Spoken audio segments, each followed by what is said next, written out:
Saudara, Indonesia terhindar sanksi berat dari FIFA usai batal jadi tuan rumah Piala Dunia U20. Ketua Umum PSSI Erick Thohir mengatakan Indonesia hanya mendapatkan kartu kuning yakni sanksi administrasi.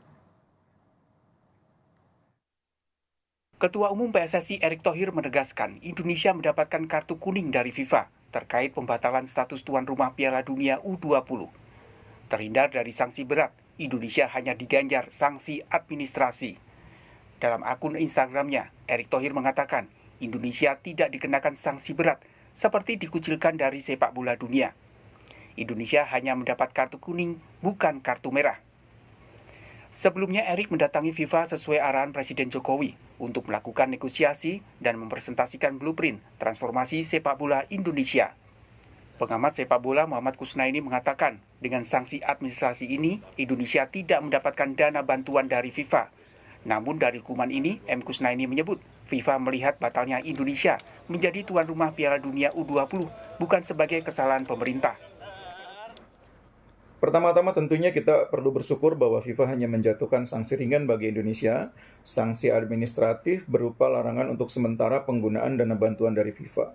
Ini patut kita syukuri. Sanksi yang ringan dari FIFA itu juga menurut saya mencerminkan dua hal ya.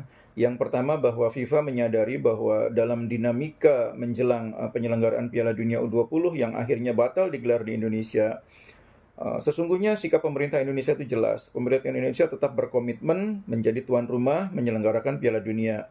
Bahwa ada penolakan dari sejumlah kepala daerah untuk menggelar kegiatan Piala Dunia di daerah mereka, itu tidak mencerminkan sikap Indonesia secara keseluruhan. Sebelumnya FIFA membatalkan status Indonesia sebagai tuan rumah Piala Dunia U20. Dampaknya, timnas sepak bola U20 secara otomatis gagal pula berlaga di ajang Piala Dunia. Pembatalan ini terkait penolakan kehadiran timnas Israel oleh Gubernur Jawa Tengah Ganjar Pranowo dan Gubernur Bali Iwayan Koster. Sementara itu, Indonesia berpeluang menjadi tuan rumah Piala Dunia U17 pada 10 November hingga 2 Desember 2023. Hal itu setelah FIFA membatalkan Peru sebagai tuan rumah karena masalah infrastruktur. Tim Liputan, Kompas TV.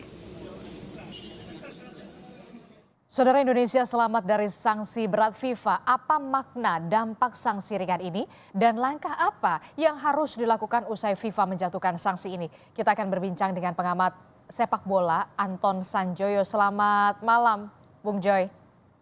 Selamat malam, Nisti. Bung Joy, ini kan Indonesia mendapatkan sanksi kartu kuning lah, administrasi. Sebenarnya seperti apa sanksi ini?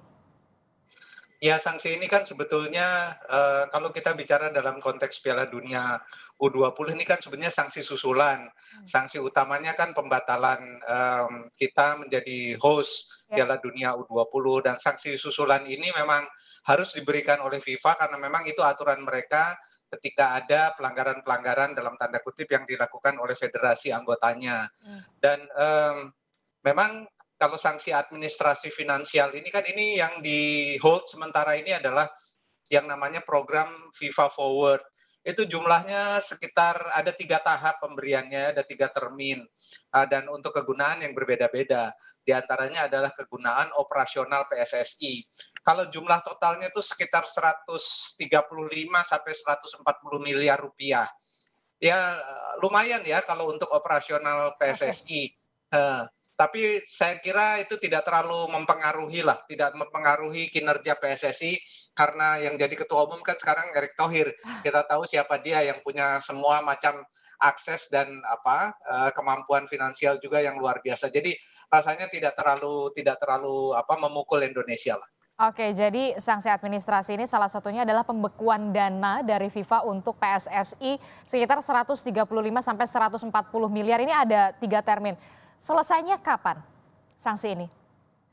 Nah ini belum jelas apakah termin ini disebutkan karena harusnya sih misalnya 1 tahun atau ada periodenya. Tapi kita harus bertanya lagi kepada Pak Erick atau kepada Sekjen FIFA yang atau Ketua FIFA atau kepada Sekjen PSSI kalau masih ada dan orang-orang PSSI karena ini harus ditanyakan timeline-nya sampai kapan pembekuan ini untuk mengantisipasi seberapa lama Indonesia atau PSSI tidak bisa mendapatkan dukungan finansial dari FIFA, tapi dukungan yang lainnya sih masih tetap ada, transformasi, expertise, dan macam-macam dukungan. Saya kira juga yang untuk program pembinaan usia muda, FIFA masih memberikan dukungan finansial. Jadi yang dibekukan hanya yang untuk operasional dan yang namanya FIFA Forward. Oke, Jumlahnya sekitar 130 miliar. oke, tentu kita tidak menyangka dan sekaligus bersyukur ya. Kalau kita menyangkanya pasti sanksinya berat nih, bisa kartu merah bahkan. Nah, menurut Bung Joy sendiri, mengapa kemudian FIFA ini tidak memberikan sanksi berat kepada Indonesia? Dari awal sih saya katakan saya tidak percaya FIFA akan memberikan sanksi ya. Hmm. Karena kan komitmen menggelar Piala Dunia oleh pemerintah pusat dan PSSI itu sudah dijalankan dengan sungguh-sungguh. Meskipun mungkin secara fasilitas stadion masih ada beberapa kekurangan, tapi menurut saya tidak terlalu substansial. Justru yang substansial adalah menjelang 2 bulan menjelang Piala Dunia itu kan ada wacana yang menurut saya FIFA sangat alergi dengan wacana rasis, dengan wacana antisemit, dengan wacana sektarian. Itu yang mereka kampanyekan dalam 10 tahun terakhir. Mereka sangat anti dengan itu. Sehingga kemudian timbul kekhawatiran Indonesia tidak mampu berkomitmen dalam menjaga keamanan peserta. Dalam hal ini Israel. Nah, tapi kan ini bukan kesalahan pemerintah pusat. Jadi menurut saya keterlaluan juga kalau FIFA memberikan sanksi yang sangat berat. Jadi ini sanksi pembekuan FIFA Forward ini oke lah.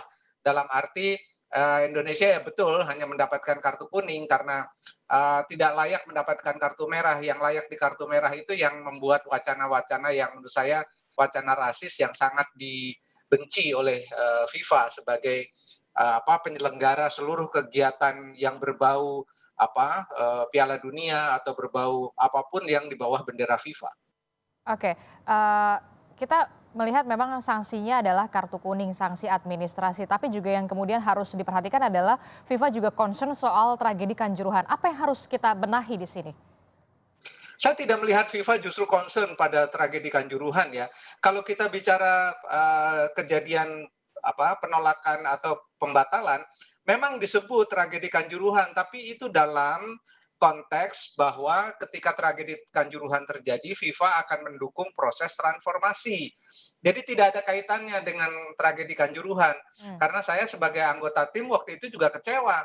Kenapa Gianni Infantino tidak secara keras ya menegur PSSI dalam kasus Kanjuruhan. Bahkan cenderung seolah-olah mereka membiarkan, bahkan mereka main fun football gitu loh. Jadi saya tidak melihat ada kaitan antara pembatalan Indonesia sebagai host dan tragedi Kanjuruhan. Malah saya cenderung FIFA melihat Indonesia ini tidak perlu dihukum dengan adanya tragedi Kanjuruhan yang menelan 135 nyawa. Jadi memang menurut saya tidak ada hubungan sama sekali dengan tragedi Kanjuruhan. Oke, kita memang sudah batal jadi tuan rumah Piala U20, Piala Dunia U20. Lalu bagaimana Bung Joy Anda melihat ya soal peluang Indonesia ini menggantikan posisi Peru sebagai tuan rumah Piala Dunia U17 nanti, Bung Joy? Ya, saya sebetulnya pertama saya melihat dengan kartu kuning Indonesia, pembekuan FIFA Forward ini Indonesia punya peluang. Persoalannya adalah apakah Exco FIFA yang akan menentukan siapa pengganti Peru itu masih trauma atau tidak dengan pembatalan Indonesia di U20 yang menurut saya betul-betul karena memang ada wacana-wacana rasis, wacana antisemit dan wacana sektarian. Nah, kalau mereka bisa melupakan itu, Indonesia bisa melakukan bidding dan peluangnya untuk bisa menang pada bulan November nanti saya kira cukup besar karena kan fasilitas-fasilitas yang dibangun untuk U20 sudah 90% jadi. Oke, Bahkan betul. di 95% ada beberapa stadion sudah 95%, tinggal finishing touch gitu loh. Jadi secara keseluruhan kesiapan Indonesia mungkin jauh lebih baik daripada negara-negara lain yang nanti akan ikut bidding untuk Piala Dunia Under 17. Jadi menurut saya kita peluangnya cukup baik ya, apalagi dengan kartu kuning ini tidak ada masalah sama sekali sebetulnya. Oke, Ketum PSSI Erick Thohir bilang pengganti Piala Dunia U20 yang batal di Indonesia nanti akan ada event olahraga internasional. Anda menginterpretasikannya seperti apa nih? Ya ini ya untuk menghibur aja lah, karena kan begini, ketika FIFA membatalkan Indonesia, kan kemudian kekhawatirannya wah Indonesia akan dikucilkan dari dunia internasional di sepak bola. Betul. Indonesia juga akan sulit menggelar event-event internasional. Tapi kalau event internasional di bawah IOC tidak jadi masalah gitu loh. Dan Indonesia kan sudah membuktikan 2018 kita menggelar Asian Games dengan sangat sukses gitu loh. Jadi sebetulnya Indonesia untuk menggelar event internasional tidak ada masalah.